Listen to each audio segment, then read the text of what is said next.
माता की श्री गुरु चक्रवर्ती सदाशिव महाराज की श्री मारुतेश्वर महाराज की जय मंगलम जय नमः।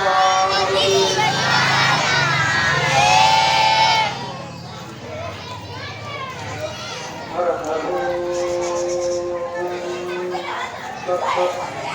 परब्रह्मणे नमः। ओम परमात्मने नमः। ओम गुरुचन्द्राय नमः। ओम श्री गुरु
त्रैलोक्य संपदाध्यक्ष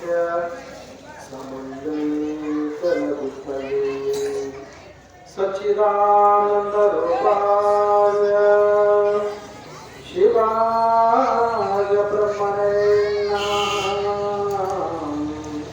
शिवाय ब्रह्मणे नमः। यामाह सर्वलोकानां प्रकृतिं शास्त्रपरगां तां धर्मचारिणीं शम्भो प्रणमामि परां शिवां। प्रणमामि परां शिवां। सर्वलोकोपकाराय यो देव परमेश्वरां शरद्गतिरूपेण नमस्ते दुर्गमात्मने।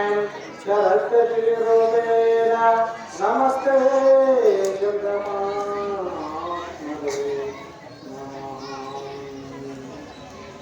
कविशङ्करोगविद्धं च सकलशास्त्रपण्डितं निजस्वामित्वसपालं त्वं निरुपाधीशं स्मराम्यहं। त्वं निरुपाधीशं स्मराम्यहं।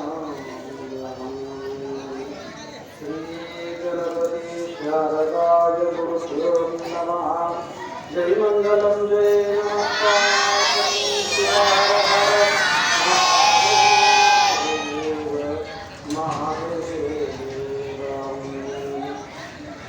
सांब सदा शिव सांब सदा शिव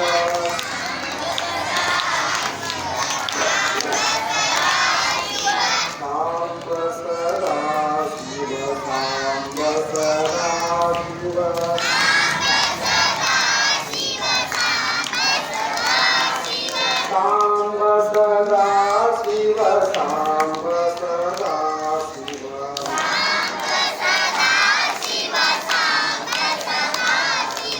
सांब सदा शिव सांब सदा शिव।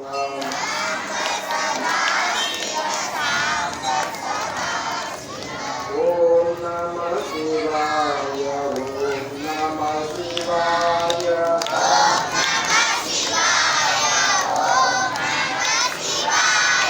ओम नमः शिवाय ओम नमः शिवाय।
ಪ್ರಣಾಮಗಳನ್ನು ಸಲ್ಲಿಸಿ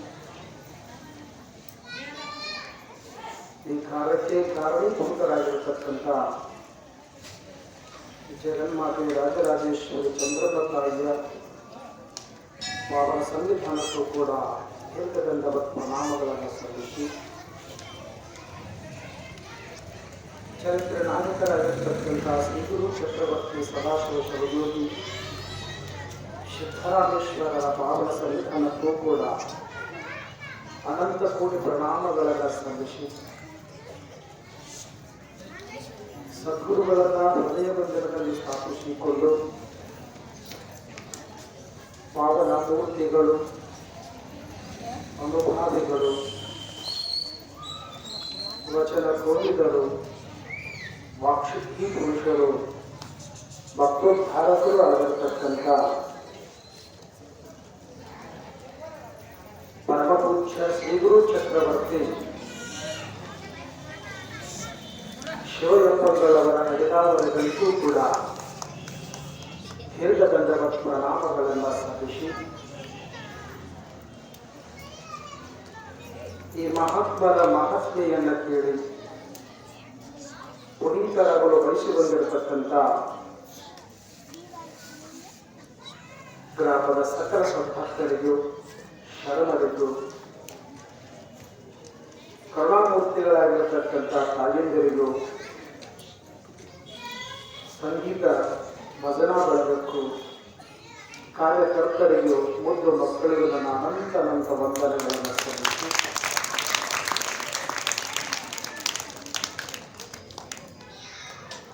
ಇವತ್ತಿನ ಸೇವೆಯಲ್ಲಿ ಪಾಲ್ಗೊಳ್ಳೋಣ. ಭಗವಂತ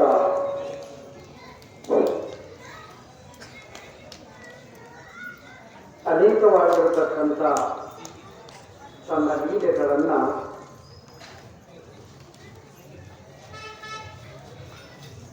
ಈ ಮಾನವ ಜನಾಂಗಕ್ಕೆ ತೋರಿಸ್ತಾನೆ. ಯಾಕಂದ್ರೆ ಈ ವೃತ್ತಿಲೋಕ ಅನ್ನತಕ್ಕಂಥದ್ದು ಮಾಯಾದಿಂದ ಕೂಡಿರ್ತಕ್ಕಂಥದ್ದು. ಮಾಯಾಮೋಹಕ್ಕೆ ಒಳಗಾಗುವಂತಹ ಜನಗಳನ್ನ ಆ ದುರಿದ ಸಂಸಾರವನ್ನ ಅದರೊಳಗೆ ಏನೋ ಬರುಳಿಲ್ಲ ಅನ್ನತಕ್ಕಂಥ ವಿಷಯವನ್ನು ತಿಳಿಸಿ ಜ್ಞಾನ ಮಾರ್ಗವನ್ನು ವಿಸ್ತರಿಸಲಿಕ್ಕೆ ಧರೆಗೆ ಸದ್ಗುರುನಾಥ ಬರ್ತಾನೆ. ಆಗ ಬಬಲಾದಿಯ ಪರಮ ಪುರುಷರು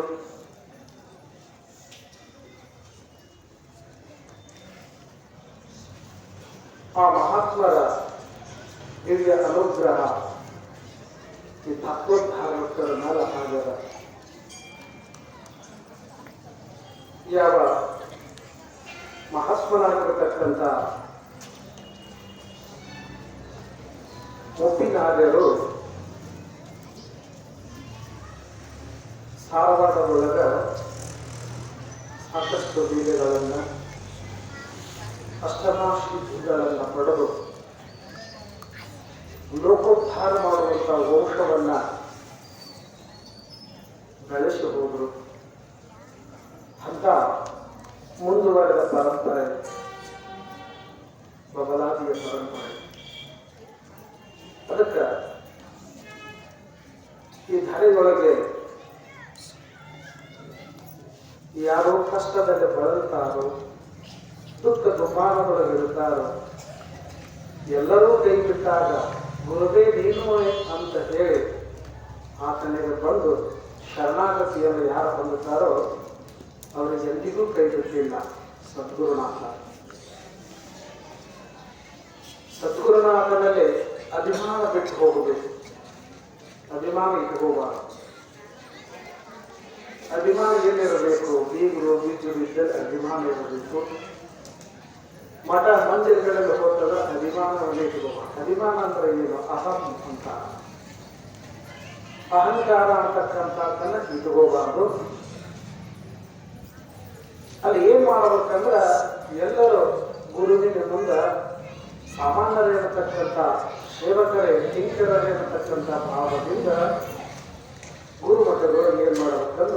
ಸೇವಾ ಭಾಗಿದಾರಿಗಳಾಗಬೇಕು. ಭಗವಂತ ಈ ಲೋಕದಲ್ಲಿ ಹುಟ್ಟಿದ ಮೇಲೆ ಸಾಕಷ್ಟು ಕಷ್ಟ ನಷ್ಟಗಳನ್ನು ಕೊಡ್ತಿರ್ತಾರೆ.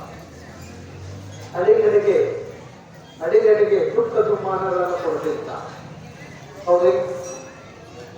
ಇವತ್ತು ನಾನು ಎಲ್ಲ ದುಃಖಗಳನ್ನು ಕಳ್ಕೊಂಡ ಆರಾಮ ಅದಲ್ರಿ, ಏನೂ ನನಗೆ ಕಷ್ಟ ಇಲ್ಲ, ನಷ್ಟ ಇಲ್ಲ, ಏನಿಲ್ಲ, ಆರಾಮದ ಅನ್ನುವಂಥ ಮನುಷ್ಯ ಒಬ್ಬ ಸಿಗ್ತಾನೆ? ಯಾರೂ ಇಲ್ಲ. ಏನಾದರೂ ಒಂದು ಕೊರತೆ ಇರ್ತೈತೆ. ಶ್ರೀಮಂತಿಕೆ ಇದ್ರ ರೋಗ ರುಜಿನಗಳು ಇರ್ತಾವ. ಭೋಗಿ ರೋಗ ಭಯಂ ಅಂತ ಹೇಳ್ಕೊಂಡು ಬರ್ತಾರೆ. ಸಾಕಷ್ಟು ಸಂಪತ್ತನ್ನು ಕೊಟ್ಟಾನ, ಸಾಕಷ್ಟು ವೈಭೋಗಗಳನ್ನು ಕೊಟ್ಟಾನ, ಆಳ ಕಾಲಗಳನ್ನು ಕೊಟ್ಟಾನ, ಪಂಚಭಕ್ಷ ಪರಮಾತ್ಮಗಳನ್ನು ಕೊಟ್ಟಾನ. ಆದ್ರೆ ರೋಗ ಭಯ ಹೋಗಸಾಕ ಆರಾಮ ಇತ್ತು. ಹೋಗಬೇಕು ಇದನ್ನೆಲ್ಲ ಸ್ವತಂತ್ರ ಹೋಗಬೇಕಂದ್ರೆ ರೋಗ ಭಯ ಕೊಟ್ಟ. ಹೌದಿಲ್ಲ?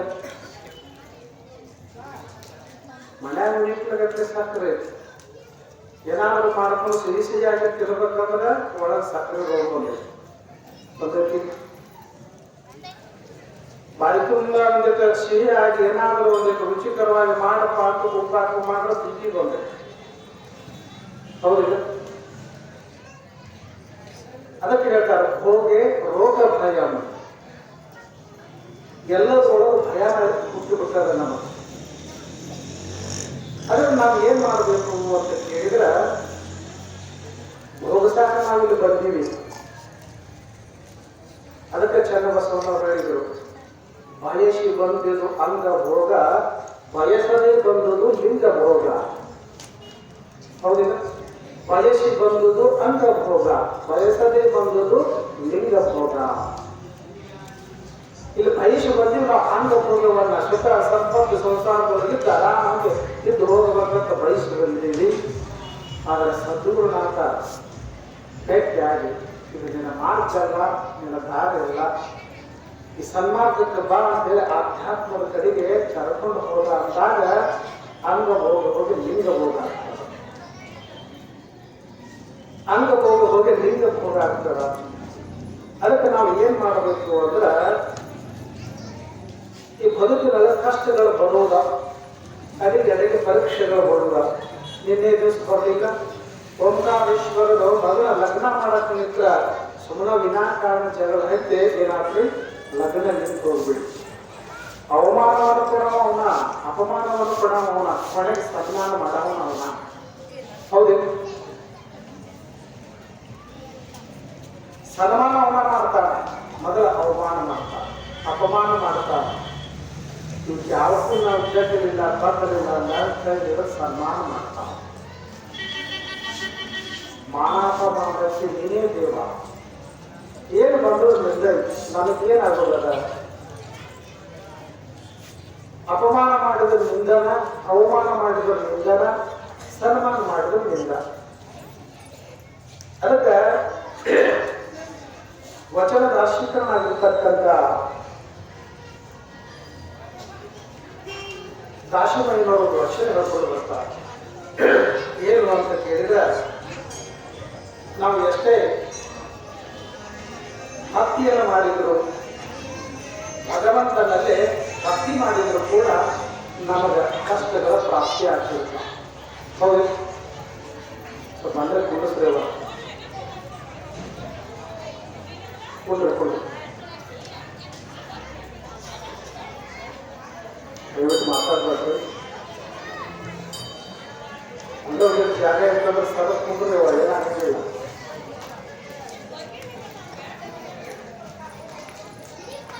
ಸಮಾಧಾನ ಹೇಳ್ಬಿಟ್ಟು ಅವ್ರನ್ನೆಲ್ಲ ಕಳಿಸ್ಬಿಡು. ಊಟ ಟೈಮಿಗೆ ಬರ್ಬಾರ. ಹಂಗೆ ಮಾಡ ಕುಂಡ್ರದ್ರೆ ಇಲ್ಲಿ ಕುಂಡ್ರಿ, ಅಂದ್ರೆ ಮನೆಗೆ ಹೋಗ್ರಿ. ಊಟ ಟೈಮ್ ನಾ ಹೇಳ್ತಾನೆ, ಫೋನ್ ಹಾಕ್ತಾರೆ ಬರಕ್ತಾರೆ. ಹೌದ್ರೆ ಬಾಯ್ ಮಾಡಬಾರ್ದು. ಒಳಗೆ ಒಂದು ಶಬ್ದ ಇರ್ತೈತಿ, ಮತ್ತು ನಿಮ್ಮದಷ್ಟಾದ್ರೆ ಏನಾಗತ್ತಿದೆ ಜಾತ್ರೆ ಅದನ್ನು ಇದು ಆಧ್ಯಾತ್ಮಿಕ. ಇದು ಹೆಂಗಿರ್ಬೇಕಂದ್ರೆ ಇದು ಭಕ್ತಿ ಭಾವ ಬಹಳ ಮುಖ್ಯ, ಶ್ರದ್ಧೆ ಬಹಳ ಮುಖ್ಯ, ನಿಷ್ಠೆ ಬಹಳ ಮುಖ್ಯ, ಶಾಂತ ಬಹಳ ಮುಖ್ಯ. ಹೌದಿಲ್ಲ? ಒಂದು ಕಡೆ ಹೇಳ್ಕೊಂಡು ಬರ್ತಾರೆ, ದಾನದೊಳಗ ದೊಡ್ಡ ದಾನ ಯಾವುದು ಅಂತ ಹೇಳ್ರಿ. ದಾನದೊಳಗ ದೊಡ್ಡ ದಾನ ಯಾವ್ರಿ? ಯಾರ ಅನ್ನದಾನ ಅಂದ್ರೆ ಅವರ ಅನ್ನದಾನ ಅಂದ್ರೆ ಕನ್ಯಾದಾನ ಅಂದ್ರೆ ಏನೆಲ್ಲ ಅಂದ್ರು ಇಷ್ಟೆಲ್ಲ ಹೇಳಿದ್ರು ಪುರಾಣಕ್ಕೆ ಹೇಳಿದ್ರು. ನೀವು ಸಮಾಧಾನ ಕೊಟ್ಟರೆ ಅದ ದೊಡ್ಡ ದಾನ. ಹೌದು, ಸಮಾಧಾನ ಅನ್ನತಕ್ಕಂಥ ದೊಡ್ಡ ದಾನ. ಅಥವಾ ರೋಡ್ ಮೇಲೆ ಅವರಕ್ಕ ದನಿಗೆ, ಇಲ್ಲಿ ಬಂದಾಗ ನಿಮ್ದಕ್ಕ ದನಿಗೆ. ಯಾಕಂದ್ರೆ ನಾ ಏನ್ ಮಾಡ್ಬೇಕು ಹೇಳ್ರಿ, ನೀವು ಯಾಕೆ ಮಾತಾಡಕ್ತಿರೋ ಗೊತ್ತಾಗ್ಬೇಕು ನಾನು.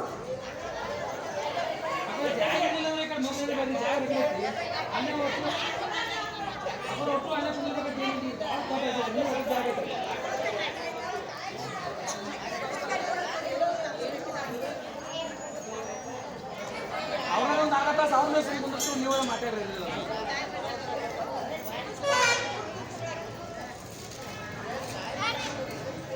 ಮುಂದಿನ ವರ್ಷ ಮಹಾತ್ಮರು ಬರಾಬಾರ್ದು ಮೂರು.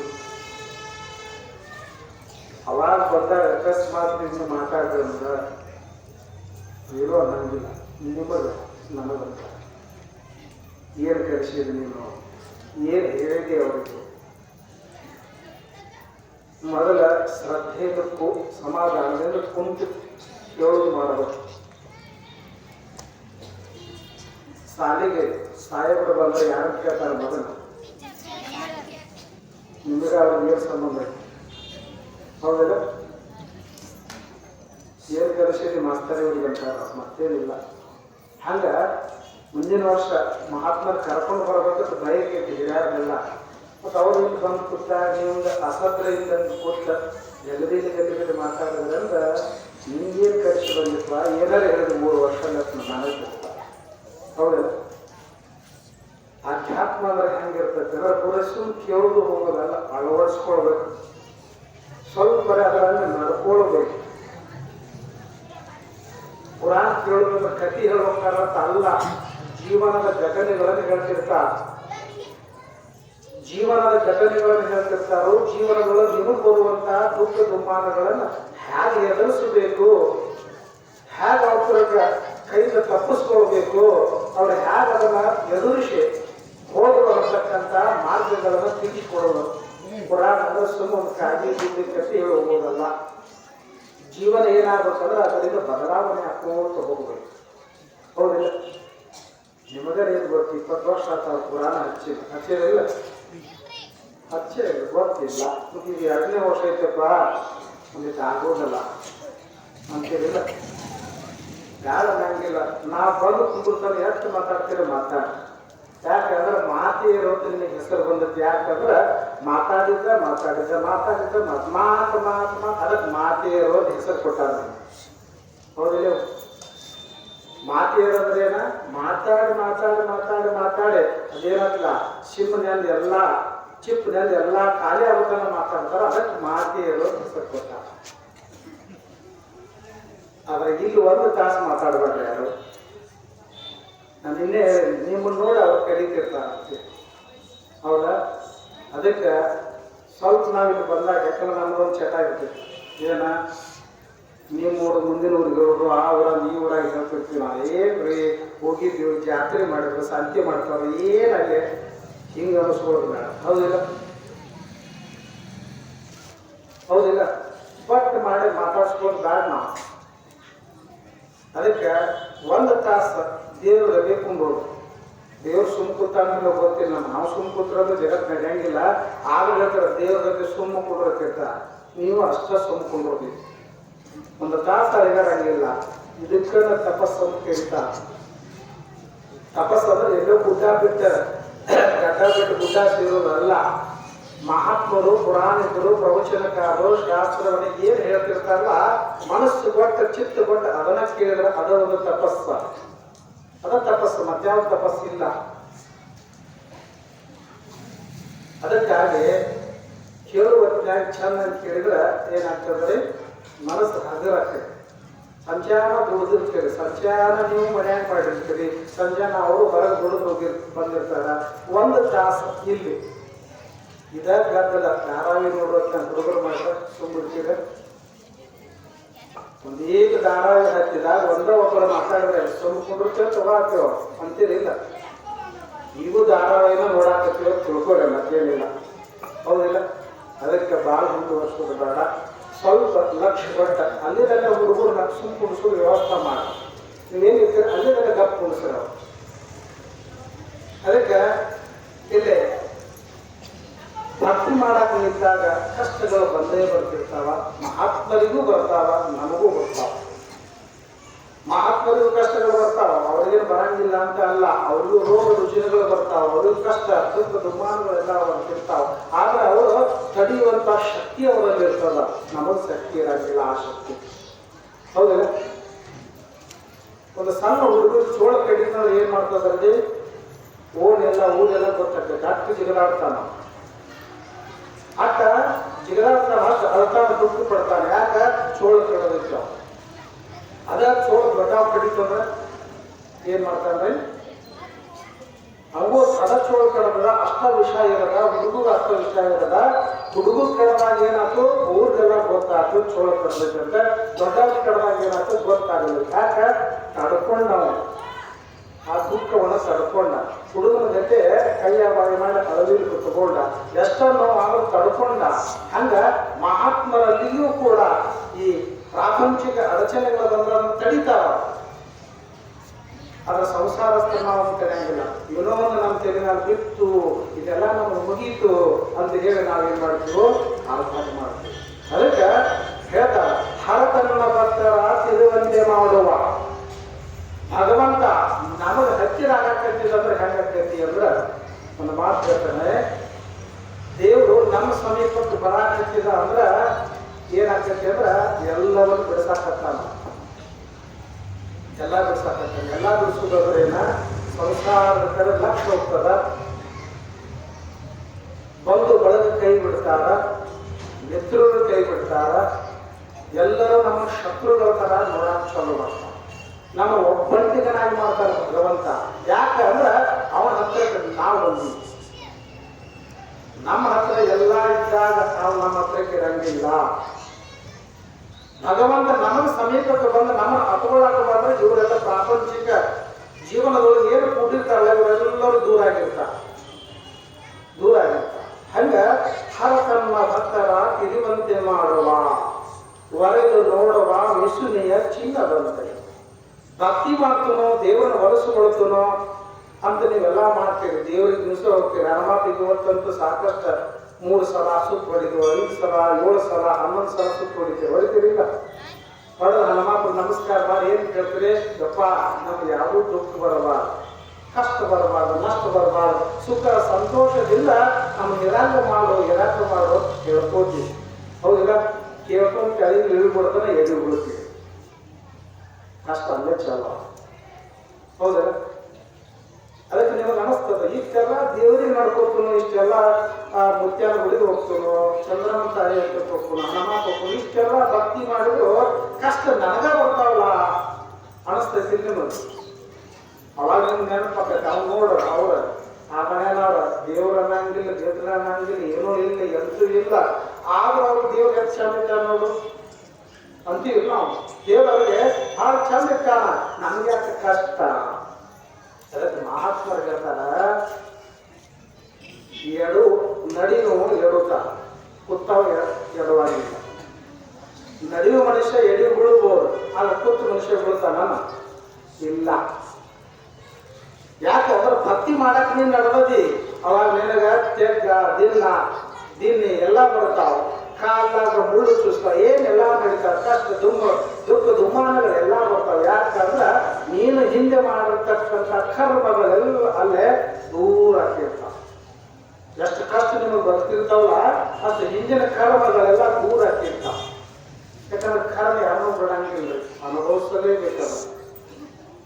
ಭಗವಂತ ನಮ್ಮನ್ನು ಕ್ಷಮಿಸಬಹುದು, ಎಲ್ಲರೂ ನಮ್ಮನ್ನು ಕ್ಷಮಿಸಿಬಿಡ್ಬೋದು. ಯಾರಿಗೆ ನಾವು ಮೋಸ ಮಾಡೀನಿ, ಅವ್ರಿಗೆ ಏನಾದರೂ ಮಾಡಿದ್ವಿ, ಏನೆಲ್ಲ ಮಾಡಿದ್ರು ಕೂಡ ಅವ್ರು ಮರ್ತಿರ್ಬೋದು, ಆದ್ರೆ ಕರ್ಮ ಮರ್ತಿರಂಗಿಲ್ಲ. ಕರ್ಮ ದಾರ್ಯಾಗ ಕೂತಿರ್ತೈತಿ, ನಮ್ಮ ದಾರ್ಯಾಗ ಸಮಯ ಬರುತ್ತಲ್ಲ, ನಮ್ಮ ದಾರ್ಯಾಗ ಕೂತಿರ್ತದ, ಬತ್ತು ಅಂದ್ರೆ ಬೆನ್ನ ಹಾಕಿ ಬಿಡ್ತದ, ಮುಗಿದ ಕೆಲಸ. ಹೌದಿಲ್ಲ? ಅದಕ್ಕೆ ಹೇಳ್ತಾರೆ ಒಂದು ಕಡೆ, ನಮಗೆ ಕೇಡು ಮಾಡುವವರಿಗೆ, ನಮಗೆ ಕೇಡು ಬಯಸಿದವರ ಮೇಲೆ ಸೇಡು ತೀರಿಸಿಕೊಳ್ಳುವ ಅವಶ್ಯಕತೆ ಇಲ್ಲ ಅಂತ ಹೇಳ್ತಾರೆ. ಒಂದು ಕಡೆ ನಮಗೆ ಯಾರಾದ್ರೂ ಅಪಕಾರ ಮಾಡಿದ್ರು, ಕೇಡು ಬಯಸಿದ್ರು ಅಂದ್ರೆ ಅವ್ರ ಮೇಲೆ ಸೇಡು ತೀರಿಸಿಕೊಳ್ಳಕ್ ಹೋಗ್ಬೇಡ್ರಿ, ಸುಮ್ಮನೆ ಇದ್ದು ಬಿಡ್ರಿ. ನಮಗೆ ಕೇಡು ಬಯಸುವವರ ಮೇಲೆ ಸೇಡು ತೀರಿಸಿಕೊಳ್ಳುವ ಅವಶ್ಯಕತೆ ಇಲ್ಲ. ಕಾಲ ಕಳೆದಂತೆ ಕರ್ಮವೇ ಅವರಿಗೆ ಉತ್ತರ ನೀಡುತ್ತದೆ. ಕಾದು ನೋಡುವ ತಾಳ್ವೆ ನಿನಗಿರಬೇಕು ಅಂತ ಹೇಳ್ಕೊಡುತ್ತ. ನಮ್ಗೆ ಯಾರೋ ಧೋಖ ಮಾಡಿದ್ರು, ಏನೆಲ್ಲ ಕಷ್ಟಗಳು ಕೊಟ್ಟರು, ನಷ್ಟ ಮಾಡಿದ್ರು, ಏನೆಲ್ಲ ಮಾಡಿದ್ರು, ಅವರಿಗೆ ನೀನು ಕೇಳಾಗಲಿ, ಅವರಿಗೆ ಏನೆಲ್ಲ ಆಗಂತ ಶಾಪ ಹಾಕಬಾರ್ದು, ಸುಮ್ಮನೆ ಇರ್ಬೇಡ. ದೇವ್ರು ನೋಡ್ಕೊತಾನ, ದೇವರು ನೋಡ್ಕೋವಲ್ಲ ಹಾಗ ಅಂತ ನೀವು ಸುಮ್ಮನೆ ಇರಬಹುದು, ಅನ್ಕೋಬಹುದು. ಆದ್ರೆ ದೇವರ ಅಲ್ಲಿ ಏನ್ ಹಚ್ಚಿರ್ತಾನೆ, ಕರ್ಮ ಅಂತಕ್ಕಂಥದ್ದನ್ನು ಹಚ್ಚಿಬಿಟ್ಟಿರ್ತಾನೆ. ಅವನು ಸುಮ್ಮ ಕೂತಿರಂಗಿಲ್ಲ, ಕರ್ಮ ಹಚ್ಚಿಬಿಟ್ಟಿರ್ತಾನೆ. ಆ ಕರ್ಮ ಏನ್ ಮಾಡ್ತದಂದ್ರ, ನೀನು ಯಾರಿಗೆ ಕೇಳ ಮಾಡಿದಿಲ್ಲೋ ಆ ಕೇಳ 3 ಪಟ್ಟು ಹೆಚ್ಚಾಗಿ ನಿನ್ನನ್ನ ಮ್ಯಾಲ ಅದು ಏನ್ ಮಾಡ್ತದ, ದುಃಖವನ್ನು ಕೊಡ್ತದ. ಅದಕ್ಕಾಗಿ ನಾವು ಏನ್ ಮಾಡಬೇಕು ಅಂದ್ರೆ ಭಕ್ತಿ ಮಾಡಬೇಕು. ಭಕ್ತಿ ಮಾಡಿದಾಗ ಕಷ್ಟಗಳು ಬರ್ತಾವ, ಬಡತನ ಬರ್ತದ, ಎಲ್ಲನೂ ಇರ್ತದ. ಯಾಕಂದ್ರೆ ನಾವು ಮಾಡಿರ್ತಕ್ಕಂಥ ಪಾಪಗಳೆಲ್ಲ ಅಲ್ಲಿ ತೊಳೆದು ಹೊಂಟಿರ್ತಾವ.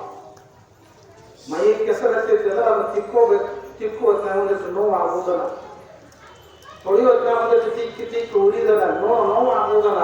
ಅದು ಸ್ವಚ್ಛ ಆಗಬೇಕಾದ್ರೆ ಹಂಗೆ ಆಗುವುದನ. ಅದಕ್ಕಾಗಿ ಹೇಳ್ತಾರ, ಹರ ತನ್ನ ಭಕ್ತರ ತಿರುವಂತೆ ಮಾಡುವ, ಒರೆದು ನೋಡುವ ಮುಷಿನೆಯ ಚಿನ್ನದಂತೆ. ಹೌದಾ? ನಮ್ದ ಹೊರಗೆ ಬರ್ಬೇಕಾದ್ರೆ ಪತ್ತಾರ ಕೈಯಾಗ ಹಾಕಿ ಬರಬೇಕು.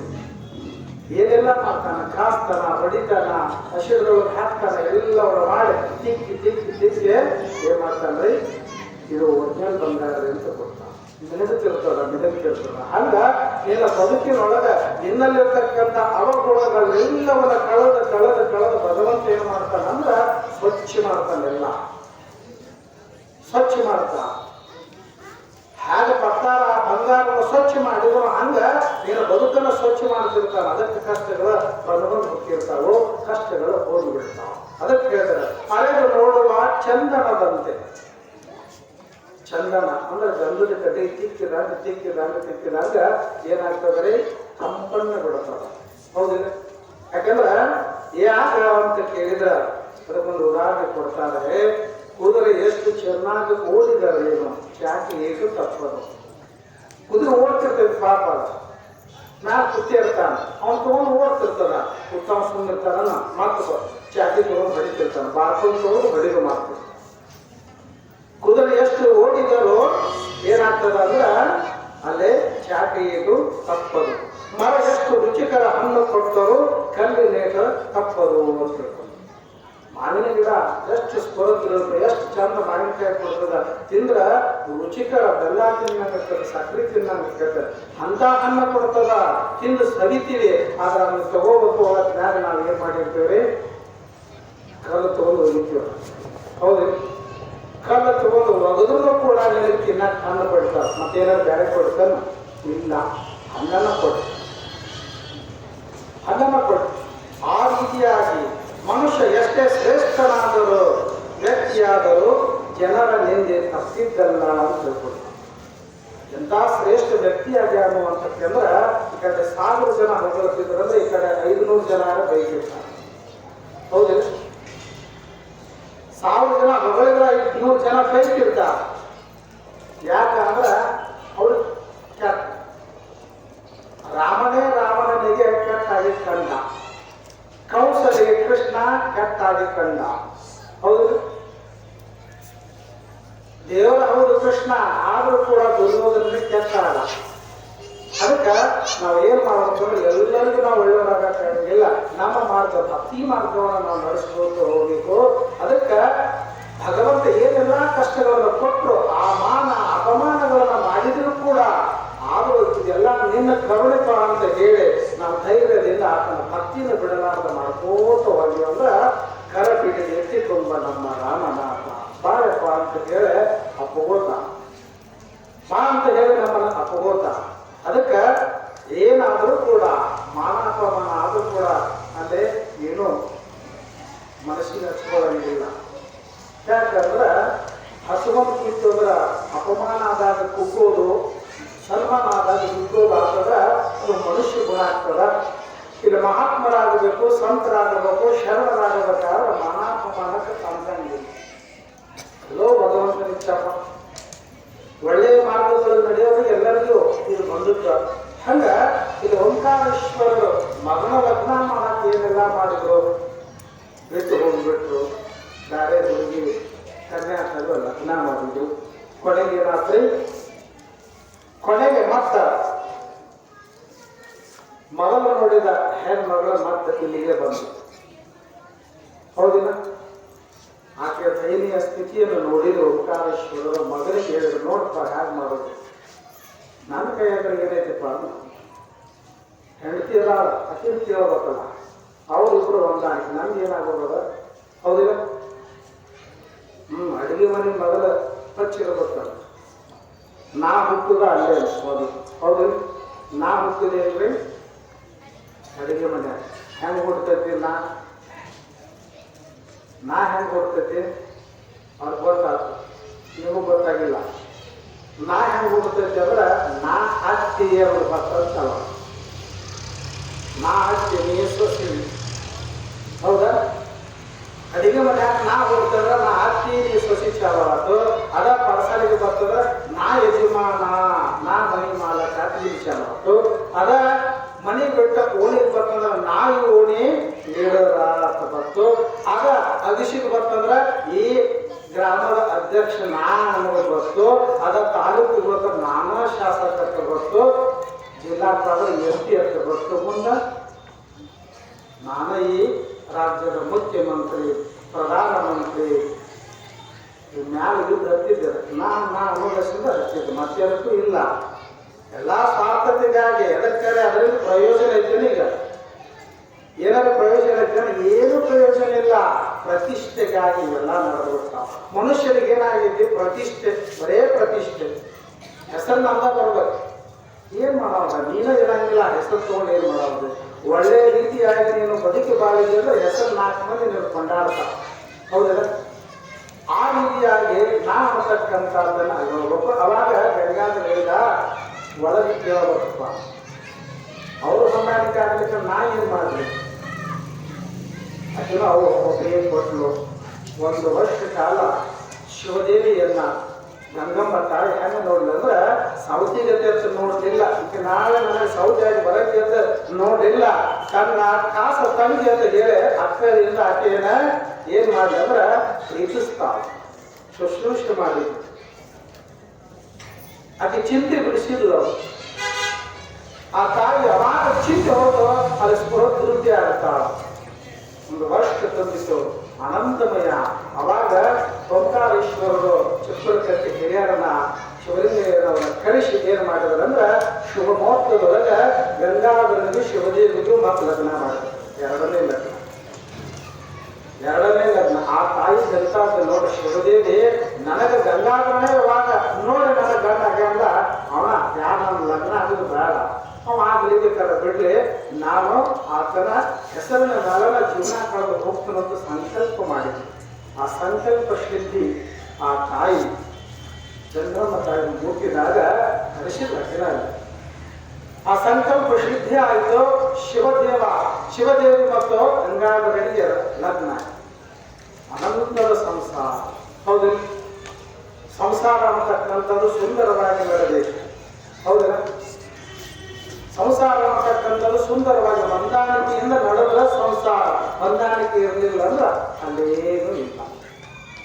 ಅದಕ್ಕೆ ಹೇಳಿದ್ರು, ಸತಿಪತಿಗಳು ಭಕ್ತಿ ಹಿತವಾಗಿದ್ದುದು ಶಿವಂಗೆ, ಸತಿಪತಿಗಳೊಂದಾಗದವರ ಭಕ್ತಿ ಅಮೃತದೋಳು ವಿಷವೆರಿಸದಂತೆ ಕಾರಣ ರಾಮನಾಥ. ಹೊಂದಾಣಿಕೆ ಸ್ವಭಾವದೊಳಗೆ ಹೊಂದಾಣಿಕೆ ಮಾಡಿ ಜೀವನ ಮಾಡ್ತಿದ್ರು. ಅಂದ್ರೆ ಏನಾಗ್ತಿತ್ತು ಅಂದ್ರೆ ಹಾಲಿನೊಳಗ ಸಕ್ಕರೆ ಹಾಕಿದಾಗ ಸಿಹಿ ಆಗ್ತದೆ ಸಂಸಾರ. ಹಾಲಿನೊಳಗ ಹುಳಿ ಹಿಂಡಿದ್ರ ಒಡೆದು ಹೋಗ್ತದ, ಹಾಲಿನೊಳಗೆ ಸಕ್ಕರೆ ಹಾಕಿದ್ರೆ ಸಿಹಿ ಆಗ್ತದ. ಆ ರೀತಿಯಾಗಿ ನಾವು ಏನ್ ಮಾಡ್ಬೇಕಂದ್ರೆ ಹೊಂದಾಣಿಕೆ ಜೀವನವನ್ನ ಗಂಡ ಬೈದಾಗ ನೀವು ಸಮಾಧಾನ ಇರಬೇಕು, ಹೆಂಡತಿ ಏನೋ ಒಂದು ಮಾತಂದಾಗ ನೀವು ಸಮಾಧಾನದಿಂದ ಇರಬೇಕು ಅಂದ್ರೆ ಹೋಗ್ತದ. ನಾ ನೀ ಅಂತ ನಿತ್ರ ಏನಾಗ್ತದ್ರಿ ಅದು ಜನಕಂಡಿ ಮಾಡ್ತೀವಿ. ಹೌದಲ್ಲ? ಅದಕ್ಕೆ ಈಗ ಸತಿಪತಿಗಳೊಂದಾದ ಭಕ್ತಿ ಅಂತ ಹೇಳ್ಕೊಂಡು ಬಂದು ಅದಕ್ಕೆ ಒಂದೇ ರೀತಿಯಾಗಿರೋದು ಹಾಲಿನಲ್ಲೇ ಸಕ್ಕರೆ ಬೆರೆಸದಂತೆ, ಚಾವ ಸಕ್ಕರೆಯೊಳಗೆ ಸಕ್ಕರೆ ಬೆರೆಸದಂತೆ. ಆ ರೀತಿಯಾಗಿ ನಾವೇನ್ ಮಾಡ್ಬೇಕಂದ್ರ ಸತಿಪತಿಯೊಳಗೆ ಏನೋ ಒಂದು ತಾಪತ್ರಯಗಳು ಬರ್ತಿರ್ತಾವ, ಅವುಗಳನ್ನ ದ್ವಾರ ಮಾಡಬಾರ್ದು. ಆ ತಾಯಿ ಅದನ್ನು ದ್ವಾರ ಮಾಡಬಾರ್ದು. 4 ಗೋಡೆ ಮಧ್ಯೆ ಬರೋದನ್ನ ಅಲ್ಲೇ ಮುಗಿಸಿಬಿಡಬೇಕು, ಸಮಾಪ್ತಿ ಮಾಡಬೇಕು. ಅದನ್ನು ದ್ರೋಣದ ಮಾಡಿ ಗುಡ್ಡ ಮಾಡಿ ಹೊರಗೆ ಬಂದ್ಬಿಟ್ರೆ ಏನಾಗ್ತದೆ? ಜಗಳ ಪ್ರಾರಂಭ, ಗಂಡ ಹೆಂಡತಿ ಜಗಳ ಹೆಂಗೆ ಪ್ರಾರಂಭ ಆಗ್ತವೆ? ಅದನ್ನು ಹೇಳ್ಬೇಕನ್ನ ಏನ್ ಬಿಡಪ್ಪ ಎದಕ್ಕ ಚಾಲು ಆಗ್ತಾವೆ ಇದ್ರ ಗಂಡ ಹಿಂಗಿದ್ರತ್ತ ಹೇಳ ಮುಂದೆ ಹೋಗ್ತೇನೆ ನಾನು. ಏನಿಲ್ಲ ಜಗಳ ಚಾಲು ಆಗ್ತಾವ್ರಿ, ಏನು ಇದಂಗಿಲ್ಲ, ಸುಮ್ಮನೆ ಚಾಲು ಮಾತಿನಾಗ ಒಂದು ಮಾತು ಬರ್ಬೋದು ಚಾಲುನ. ಗಂಡ ಇದ್ರು 2-3 ಮಕ್ಕಳು ಆಗಿದ್ರು. ಅದ ತಾವ್ರ ಮನೆನೋ ಆಚೆ ಕಡೆ ಓಡಾಗಿತ್ತು, ಗಂಡನ ಮನೆ ಈಚೆ ಕಡೆ ಈ ಓಡಾಗಿತ್ತು. ಅವಾಗ ಏನಾಯ್ತಂದ್ರ ಗಂಡ ಹೊರಗೆ ಹೋಗಿದ್ದ, ಸಂಜೆ ಹೊತ್ತು ಬಂದು ಊಟ ಪಾಠ ಮಾಡಿ ಊಟ ಮಾಡುವನ್ನ ಹೇಳ್ತಾನ, ಅಲ್ಲ ನಾಳೆ ಬೇಸ್ತಾರ ಸಂಜೆಗೆ ಹೋಗಿ ಒಂದು ಎಣ್ಣೆ ತರಬೇಕಂತ ಮಾಡಿ. ಯಾಕೆ ಅಲ್ಲ ಏನು ಮನ್ಯಾಗ ಏನಿಲ್ಲ ಪಾಪ ಹುಡುಗರೆಲ್ಲ ಖಾರ ರೊಟ್ಟಿ ತಿನ್ನಾಕತ್ತೇವು, ನೋಡೋದಾಗಬೇಕು. ಒಂದು 20-30 ಸಾವಿರ ರೂಪಾಯಿ ಬೀಳುವಂತ, 20-30 ಸಾವಿರ ರೂಪಾಯಿ ಬೀಳುವಂತ. ಮಕ್ಕಳಿಗೆ ಹಾಲ ಏನಾಗ್ತೈತಿ, ಭಾಳ ಖಾರ ರೊಟ್ಟಿ ತಿನ್ನೋದೈತಿ, ಏನಾರ ಆಗಲಿ ಕದ್ದು ಕಟ್ತು ಸ್ವಲ್ಪ ಅದವಳನ್ನು ಭಾಳ ಚಲೋ ಆಗ್ತದೆ ತಗೊಳ್ಳೋಣ ಅಂದ್ರೆ ತರ್ತನ ಚಲೋ ಅಂದ ತಗೊಂಬ. ಅವ್ರು ಚಲೋ ಅಂದ ತರ್ತನ. ಆ ಊಟದ ಮುಗಿತು, ಕೈ ತಕ್ಕೊಂಡ, ಕೈ ತಕ್ಕೊಂಡು ಹೇಳ್ಬೇಕಂದ್ರೆ ಬಿಡದ, ಅಲ್ಲ ನೀ ನಾಳೆ ಎಮ್ಮೆ ತರಕ್ ಗೊತ್ತಿಲ್ಲ, ಎಮ್ಮೆ ತರಕ್ ಗೊತ್ತಿಲ್ಲ, 4 ಗಡಿಗೆ ತಗೊಂಬ ಅಂದ. ಏನು 4 ಗಡಿಗೆ ಎದಕ್ಕೆ ಅಮ್ಮ? 4 ಗಡಿಗೆ ಎದಕ್ಕೆ ಬೇಕು? ಒಂದು ಹಾಲು ಸುಣ್ಣಾಕ್ ಬೇಕು, ಒಂದು ಹಾಲು ಕಾಸಾಕ್ ಬೇಕು, ಒಂದು ಮೊಸರು ಮಾಡಾಕ್ ಬೇಕು, ಒಂದು ಬೆಣ್ಣೆ ತೆಗೆದು ಇಡಾಕ್ ಬೇಕು, ಒಂದು ಮಜ್ಜಿಗೆ ಬೇಕು, 3-4 ಬೇಕು. ಆದ್ರೆ ಮನ್ಯಾಗ ಒಂದು 2 ಅದಾವ, 5-6 ಗಡಿಗೆ ಬೇಕು, ಮನ್ಯಾಗ ಒಂದು 2-3 ಅದಾವ. ಮತ್ತೆ ಇನ್ನೊಂದು ಎದಕ್ಕೆ ಬೇಕು ಅನ್ನ? ಇನ್ನೊಂದು ಏನಾರ ಹೈಲಾರು ತಂದಿರ್ತೀವಿ, ಹಾಲ ತುಪ್ಪ ಏನಾರ ಒಂದು ಮಜ್ಜಿಗೆ ಗಿಜ್ಜಿಗೆ ಹಚ್ಚಾದ್ರೆ ಮೊದಲು ನಮ್ಮ ತವ್ರ ಮನೆ ಕೊಡಾಕ ಅಂದ ಆಂದೇವ್ ಏನ 30,000 ಕೊಟ್ಟು ತರ ಎಲ್ಲಿ ತರವನ್ನ, ಮೇವ್ ತರವನ್ನ, ಹೆಣಕಾಸು ಮಾಡವನ್ನ, ಇಷ್ಟೆಲ್ಲ ಮಾಡಿ ಮತ್ತೆ ನೀನು ತವ್ರ ಮನೆಗೆ ಮಜ್ಜಿಗೆ ಮೊಸರ ಕೊಟ್ಟು ಕಳ್ಸಕ್ಕೆ ಏನ್ ತಗದಿ ಜನ ಅಮ್ಮ. ಯಾಕೆಂದ್ರು ಮಕ್ಕಳು ಅದ ಕೊಟ್ರೆ ಏನಾಗ್ತೈತಿ, ಕೊಟ್ರೆ ಏನಾಗ್ತೈತೆ ನನಗತ್ತೇನೋ ಸ್ವರಾನು ಹೊಡೆದ ಆಕೆಂದು ಹೊಡೆದ ನನಗ. ನೀ ಮೇವ್ ತಂದ್ರೆ ಏನಾತ, ನೀ ಎಮ್ಮೆ ತಂದ್ರೆ ಏನಾತ, ಹೆಣಕಾಸ ಮಾಡಕಿನ, ಮೇ ತೊಳಕಿನ, ಮೇಸಕಿನ, ಹೆಂಡಕಿನ, ಕಾಸಕಿನ, ಮಜ್ಜಿಗೆ ಕಡೆಕಿನ, ತುಪ್ಪ ಮಾಡಕಿನ, ಉಳಿದ್ರೆ ನಮ್ಮ ತವ್ರ ಮನೆ ತೊಡಕಿನ, ನೀರ್ ಮಾಡೋದು ನೋಡೋದು ಅಚ್ಚರಿ ಹುಡುಗಲ್ಲ. ಏ ಚಪ್ಪಲಿ ಹುಡುಗಲ್ಲ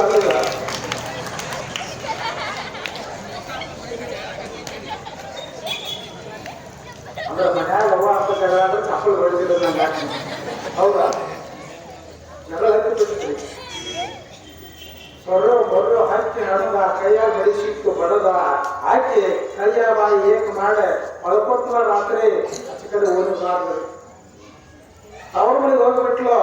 ಹೋಗಿ ಯಾಕವ್ವ ಈಗ ಕತ್ತಲಾಗ ಬಂದು ಏನಾಯ್ತು ನಿಮ್ಮ ಮಾವನ ಬಡಿಯಾಕತ್ತೆ ಅನ್ನೋದ 3 ಮಂದಿ ಹಳ್ಯಾಗಳು ಅವ್ರು ಬೈದು ಅಂತದ. ಏನಾಯ್ತು ಅಂದ್ರು ಏನು ಆದ್ರ ಘಟನೆ ಹೇಳಲು ಆತ ಇರ್ಲಿ ಇಲ್ಲೇ ಇರುವ ಬರ್ಲವ. ಆ ನಂತರ ಮುಂಜಾನೆ ಏನ್ ಮಾಡಿದ್ರ 9-10 ಆಗಿತ್ತು. ಹಿರಿಯ ಅಳೆಯ ಬಂದ, ನೀವು ಓಣ್ಯಾಗ ಎಲ್ಲ ಮುಗಿಸಿ ಮತ್ತೆ ಎದ್ದಿರಿ ಇಲ್ಲ, ಎಲ್ಲ ತಲೆ ಬಿತ್ತು ಎಲ್ಲ ಮಾಡಿ ಹೊರಗೆ ಬಂದ. ಹೊರಗೆ ಬರೋದಕ್ಕನ ಹಳೆ ಇದರಿಗೆ ಬಂದವನು ಏನು ಮಾಡಲಿಲ್ಲ. ಮಾವನು ಪಡ ಬಡಿಯಾಕ ಚಾಲು ಮಾಡಿದ. ಸಣ್ಣ ಹಳೆ ಬಂದ, ಅವನು ಬಂದು ಪಡ ಬಡಿಯಾಕ ಚಾಲು ಮಾಡಿದ. ಯಾಕೆ ಬಿಡ್ತಿರೋ ಅಂತ 3 ಹಳೆಗಳು ಬಂದು ಕೂಡಿ ಕಟ್ಟಾಕೈತಿ ನಡಿ. ಇವು ಅವ್ರ ಕೈಲಿ ತಪ್ಪಿಸ್ಕೊಂಡು ಓಡಿ ಗೌಡ್ರ ಮನೆಗೆ ಬಂದ. ಗೌಡ್ರು ಕೂತ್ರು, ಯಾಕೋ ಹಿಂಗ್ಯಾಕೋ ಏನಿದೆ ಹಂಗೆ ಜೀದಾಗಿತ್ತು, ಹಿಂಗ್ಯಾಕೋ ಓಡಿ ಬಂದೆ, ಹಳೆಗಳು ನಾನು ಬಡಿಯಾಕತ್ಯಾರ ಅಂತ. ನಿನ್ನ ಹಳೆಗಳು ನಿನಗೆ ಯಾಕೆ ಹೊಡಿತಾರ? ಏಯಪ್ಪ ಬಾಳ್ಕ ಬಡಿಯಾಕತ್ತಾರ, ಬಿಟ್ಟರೆ ನಾನು ಮುಂದೆ ಬರ್ತಾರ. ಇಲ್ಲೇ ಕೊಂಡ್ರು ನೀನು ಅವ್ರು ಕರೆಸ್ತಾನ. ಗೌಡ್ರು ಕರೆಸಿರೋರು ಬಿಟ್ಟು ಕರೆಸಿದ್ರು. ಬಂದ್ರೆ 3 ಹಳೆಗಳು ಹೆಂಡತಿ ಎಲ್ಲರೂ ಬಂದು ಬಿಟ್ಟರು. ಬಂದು ಯಾಕ್ರು ಹೆಣ್ಣು ಕೊಟ್ಟರಿ, ಹೆಣ್ಣು ಕೊಟ್ರೆ ಕಣ್ಣು ಕೊಟ್ಟಂಗತ್ತ ಮಾವು ಬಿಡಿತಾರ ಹಿರಿಯ. ಇದಕ್ಕಾಗಿ ಬಡದ್ರಿ ಅಂದ್ರೆ ಗೌಡರು ವಿಚಾರ ಮಾಡಿದ್ರು. ಅದಕ್ಕೆ ದೊಡ್ಡ ಮಗ ಹಳೆ ಹೇಳ, ನೋಡ್ರಿ ನಮ್ಮ ಮಾವ 1 ತಿಂಗಳ ಕೇಳಾಕೈತಿ, ನೀನು ದನ ಎಮ್ಮೆ ಬಂದು ನಮ್ಮ ಬೆಳಿ ಮೇಯಾಕತ್ತೇವು ಸರಳ ತಂದು ಕಟ್ಟುವ ಬಿಡಬೇಡ 1 ತಿಂಗಳ ಕೇಳಾಕೈತೆ. ನಮಗೆ ಪಡ ಕೆಡಿಯಾವು, ಅದಕ್ಕಾಗಿ ಈ ಸಲ ಹೇಳಿಲ್ಲ ಬಡದ್ರಿ ಅಲ್ಲ. ಅವಾಗ ಯಾಕೋ ಅಂದ್ರು ಗೌಡ್ರು, ಯಪ್ಪ ಗೌಡ್ರು ನನ್ನ ಎಮ್ಮಿನೂ ಇಲ್ಲ ದನನೂ ಇಲ್ಲ ಏನೂ ಇಲ್ರಿ, ಹೆಂಗ್ ನಾವು ಪಡ ಕಡೋದು ಹೆಂಗ್ ನಾವು ಬೆಳಿ ಮೇಯಿಸ್ಲಿ ಅಂದ. ಅವನಂತೆ ದನನೂ ಇಲ್ಲ ಎಮ್ಮಿನೂ ಇಲ್ಲ ಅಂತ ಹೇಳ್ತಾರಲ್ಲ ಅಂದ. ಅವಾಗ ಹಂಗಾದ್ರೆ ಇವನಲ್ಲಿ ಎಮ್ಮಿಲ್ಲ ದನ ಇಲ್ಲ ಏನೂ ಇಲ್ಲ ಅಂದ್ರೆ ನಮ್ಮ ಮಾತು ಯಾವಾಗ ಮಜ್ಜಿಗೆ ತಂದು ನಮ್ಮ ಮನೆಗೆ ಕೊಟ್ಟಿದ್ರಿ ಎದಕ್ ಬಡ ಅಂತ ಕೇಳಿದ್ರೆ ಅಲ್ಲ. ನಮ್ಮ ಮಾತು ನಮ್ಮ ಮನೆಗೆ ಮಜ್ಜಿಗೆನೂ ತಂದು ಕೊಟ್ಟಿಲ್ಲ, ಮೊಸರು ತಂದು ಕೊಟ್ಟಿಲ್ಲ, ಮತ್ತೆ ಯಾಕೆ ಬಡದ್ರಿ, ನೀನು ಯಾಕೆ ಬಡದ್ರು? ಗೌಡ್ರಲ್ಲಿ ಹಿಂಗಾಗ್ತದೆ ಎಲ್ಲ ಕಟ್ಟಿ ಹೇಳಿದ. ಅವಾಗ ಗೌಡ್ರು ಅಲ್ಲ ಕೂಸಿಲ್ಲ ಮಂಚಿಗಿಲ್ಲ ಕುಟುಕ್ ಬಂದ್ರತ್ತ ಅಲ್ಲ ಇನ್ನ ಚರ್ಚೆನ ಮಾಡೋದಕ್ಕೆ ಜಗಳಾಡಿದ್ರು. ಹಂಗೆ ಮಾಡಬಾರ್ದು ಬುದ್ಧಿವಾದ ಕಳಿಸ್ತಾರ. ಅದಕ್ಕೆ ಏನಾಗ್ತದೆ ಜಗಳ ಹೆಂಗಾಗ್ತಾವ ಗೊತ್ತಾಗಂಗಿಲ್ಲ. ಅದಕ್ಕೆ ಅಲ್ಲೇ ಹೊಂದಾಣಿಕೆ ಭಾಳ ಮುಖ್ಯ. ಹೌದಾ? ಹಂಗ ಈಗ ಹೊಂದಾಣಿಕೆ ವಿಷಯದೊಳಗ ಗಂಗಾಂಬಿಕೆ ನೋಡಬೇಕು. ಹೊಂದಾಣಿಕೆಯನ್ನು ಮದುವೆ ವೈಭೋಗದಿಂದ ಮದುವೆ ಆಯ್ತು. ಶಿವದೇವಿನ ಮನೆ ತುಂಬಿಸ್ಕೊಂಡ್ರು. ಗಂಗಾಂಬಿಕೆ ಶಿವದೇವಿಯರು ಅಕ್ಕ ತಂಗಿಯರಾಗಿ ಬಹಳ ಸುಂದರವಾಗಿ ಸಂಸಾರದ ಗಾಳಿನ ರಥವನ್ನು ಹೇಳಾಕತ್ಯ. 1 ವರ್ಷ ತುಂಬಿತ್ತು. ಗಂಗಾಂಬೆ ಮೊದಲನೇ ಸತಿ ಗರ್ಭಿಣಿಯ ಅವಾಗ ಯಾಕೆ 16 ಕಾರ್ಯಗಳನ್ನು ಮಾಡಿ ಆ ತಾಯಿಗೆ ಏನ್ ಮಾಡಿದ್ರು ಅಂದ್ರೆ ಉಪವಾಸ ಕಾರ್ಯಗಳನ್ನೆಲ್ಲ ಮುಗಿಸಿದ್ರು. ಆ ತಾಯಿ 10ನೇ ತಿಂಗಳೊಳಗೆ 1 ಗಂಡು ಮಗುವಿಗೆ ಜನ್ಮ ಕೊಡ್ತ. ಗಂಗಮ್ಮ, ಗಂಗಾಧರಯ್ಯ ಮೊದಲ ಪತ್ನಿ ಗಂಗಮ್ಮ. ಗಂಡು ಮಗು ಜನ್ಮ ಕೊಟ್ಟರು. ಆ ಮಗುವಿಗೆ ನಾಮಕರಣ ಮಹೋತ್ಸವ ಮಾಡಿದ್ರು. ಆ ಮಗುವಿಗೆ ಏನಂತ ಹೆಸರಿಟ್ಟರು? ಶಂಕರಯ್ಯ ಅಂತ ಹೆಸರಿಟ್ಟು. ಶಂಕರಯ್ಯ ಅಂತ ಹೆಸರಿಟ್ಟು. ಗಂಗಮ್ಮನ ಮಗನಿಗೆ ಶಂಕರಯ್ಯ ಅಂತ ಹೆಸರಿಟ್ಟು. ಅದಾದ ಆತ ಬೆಳೀತಾ ಬರ್ತಾ 1 ವರ್ಷ ಆಗಿತ್ತು. ಶಂಕರಯ್ಯನವರು ಹುಟ್ಟಿ ಆಮೇಲೆ ಹಳಕ್ಕೆ ಹಾಳಾಗುತ್ತಿತ್ತು. ಅಷ್ಟೊಳಗೆ 2ನೇ ಪತ್ನಿ ಶಿವದೇವಿ ಕೂಡ ಗರ್ಭಿಣಿ. ಶಿವದೇವಿ ಕೂಡ ಗರ್ಭವನ ದರ್ಶಿಗಳು ಆಟಿಕೆ ಮಾಡುವಂತ ಎಲ್ಲ ಕಾರ್ಯಗಳ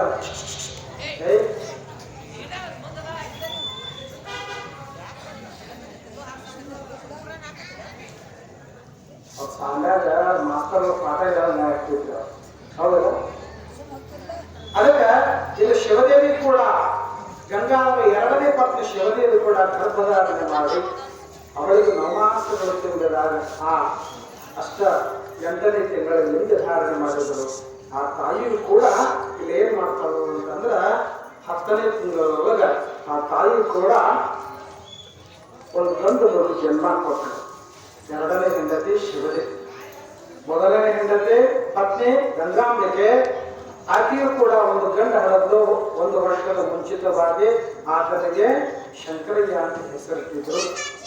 ಶಿವದೇವಿ 2ನೇ ಪತ್ನಿ ಆಕೆಯು ಕೂಡ ಗಂಡು ಮಗುವನ್ನು ಹಡೆದಾಗ ಆ ಮಗು ಕೂಡ 12ನೇ ದಿವಸಕ್ಕೆ ಹೆಸರಿಡ್ತಾರೆ ಶಿವರುದ್ರಯ್ಯ ಶಿವರುದ್ರಯ್ಯ ಅಂತ ಹೆಸರು.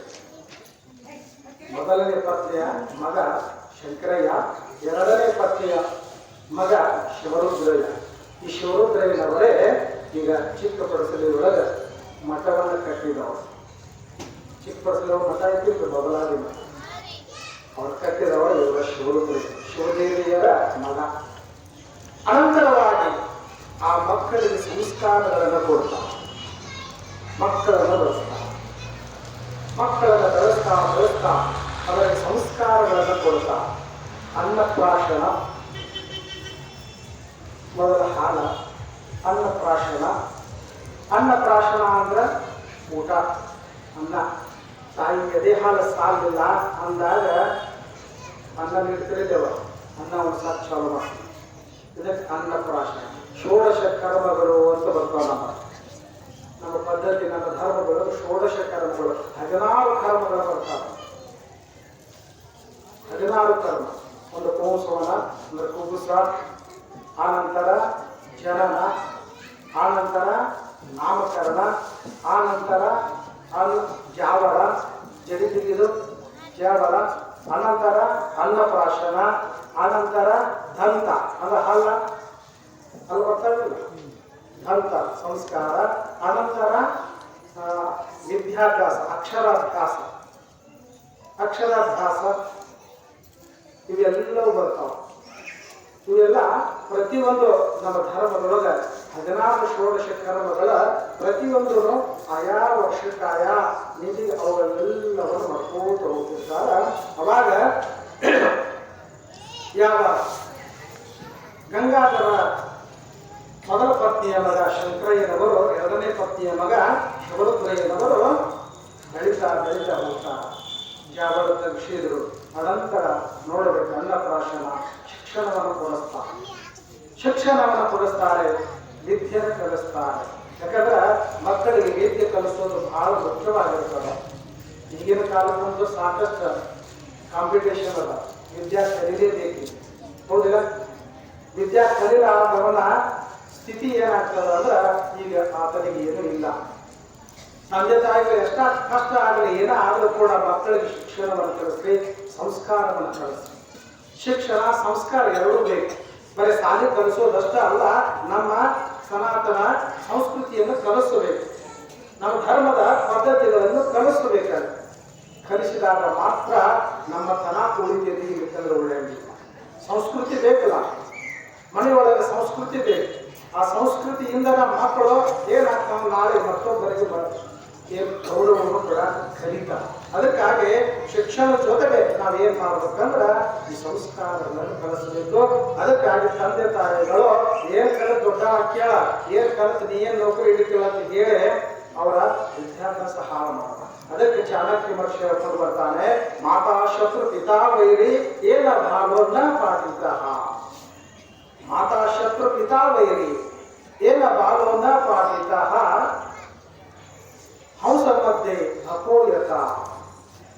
ಏನಾದರೂ ಹೇಳ್ತಾರೆ, ಯಾವ ತಂದೆ ತಾಯಿಗಳು ಮಕ್ಕಳಿಗೆ ವಿದ್ಯೆಯನ್ನು ಕಲಿಸಲಿಲ್ಲ ಮಾತಾ ಶತ್ರು, ತಾಯಿನ ಶತ್ರು ಆಗ್ತಾಳ, ಪಿತಾ ವೈರಿ ಆಗ್ತಾನೆ, ತಂದೆನ ವೈರಿ.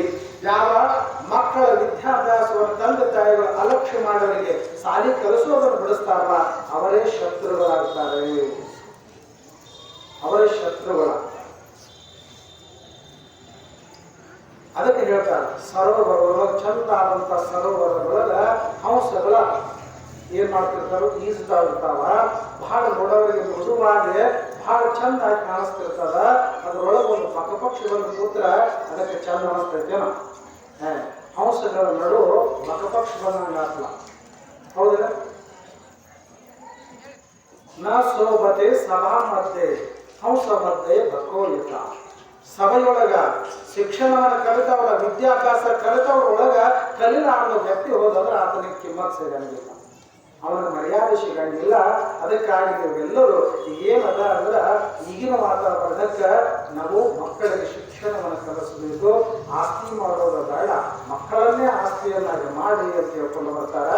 ಅದಕ್ಕೆ ಅಬ್ದುಲ್ ಕಲಾಂ ಅವರು ಮಾತನ್ನು ಹೇಳ್ಕೊಂಡು ಬಂದಾರ, ಏನು ಅಡಿಗೆ ಕೆಟ್ಟರೆ 1 ನಿಮಿಷ ನಷ್ಟವಾಗುತ್ತದೆ, ಬೆಳೆ ಕೆಟ್ಟರೆ 1 ವರ್ಷ ನಷ್ಟವಾಗುತ್ತದೆ, ವಿದ್ಯೆ ಕೆಟ್ಟರೆ ಆತನ ಬದುಕೆ ನಷ್ಟವಾಗುತ್ತದೆ ಅಂತ ತಿಳ್ಕೊಂಡು ಬರ್ತಾರ.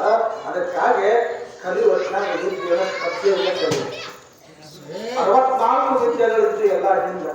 ಆ 64 ವಿದ್ಯೆಗಳನ್ನು ಕಳೆದ ಮಹಾರಾಜರಾಗ್ತಿದ್ರು.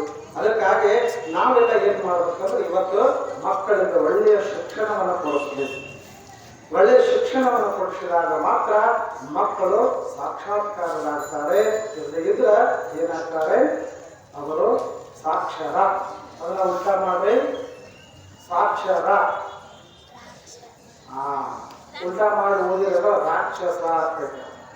ಅದಕ್ಕೆ ಈಗಿನ ವರ್ತಮಾನಕ್ಕೆ ನಮಗೆ ಏನು ಬೇಕು ಅಂದ್ರೆ ಓದು, ವಿದ್ಯೆ, ಅದರ ಜೊತೆಗೆ ವಿನಯ ಅನ್ನತಕ್ಕಂಥದ್ದು ಬಹಳ ಮುಖ್ಯವಾಗಿರ್ತದೆ. ಹಂಗ ಇಲ್ಲೇ ಶಿವರುದ್ರಯ್ಯ ಮತ್ತು ಶಂಕರಯ್ಯನವರೆಗೆ ಗಂಗಾಧರಯ್ಯನವರು ಬಹಳ ವಿದ್ಯಾಭ್ಯಾಸವನ್ನು ಕಲಿಸಿದರು. ಅಜ್ಜ ಗಂಗಾಧರಯ್ಯ ಅಜ್ಜ ಬಹಳ ಸುಂದರವಾಗಿ ಅವರಿಗೆ ನೀತಿ ಕಥೆಗಳನ್ನು ಹೇಳ್ತಿದ್ರು. ಮಕ್ಕಳನ್ನ ಏನ್ ಮಾಡಿದ್ರೆ, ನಿಮ್ಮ ಮನ್ಯಾಗ ಹಿರಿಯರಿದ್ರೆ ಅವ್ರಂತೆ ಸ್ವಲ್ಪ 1 ತಾಸು ಬಿಡುತ್ತು ಬರ್ರಿ. ಮಕ್ಕಳನ್ನ ಅಜ್ಜ ಅಜ್ಜಿ ಮನ್ಯಾಗ ಇದ್ರೆ ಅವ್ರ ಕಡೆ ಬಿಡಬೇಕು.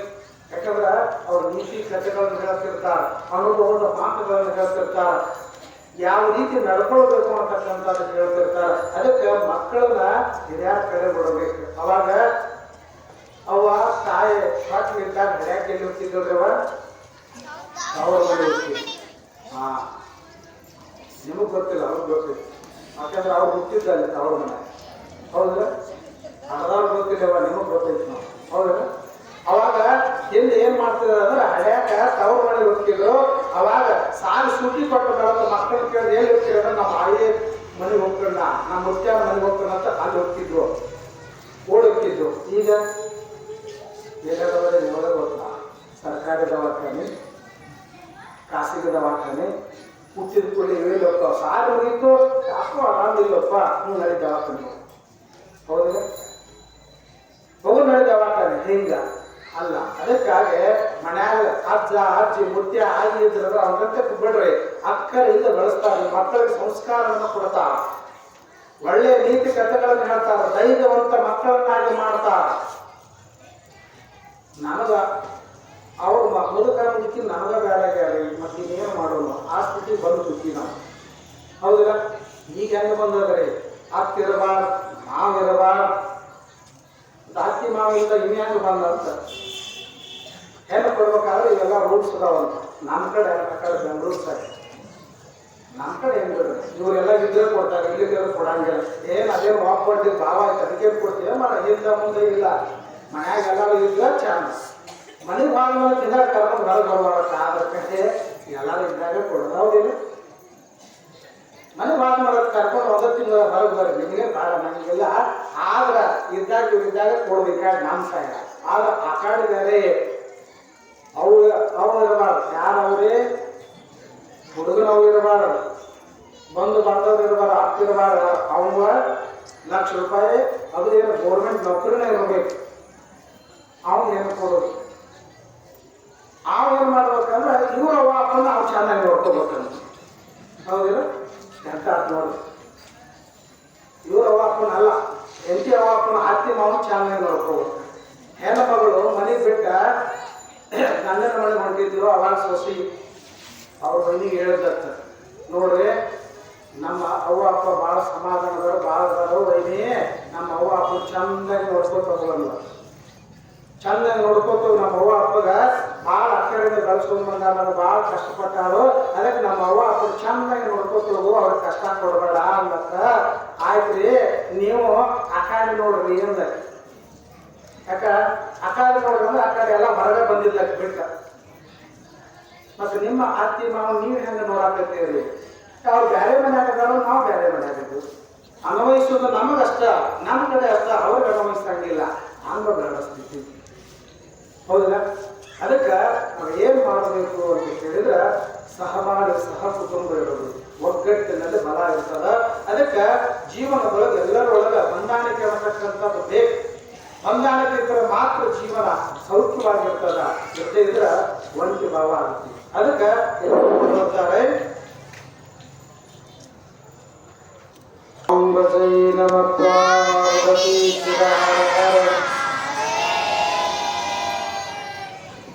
ಇಲ್ಲಿ ಮಕ್ಕಳನ್ನ ಸಂಸ್ಕಾರದಿಂದ ಬೆಳೆಸಿದರು.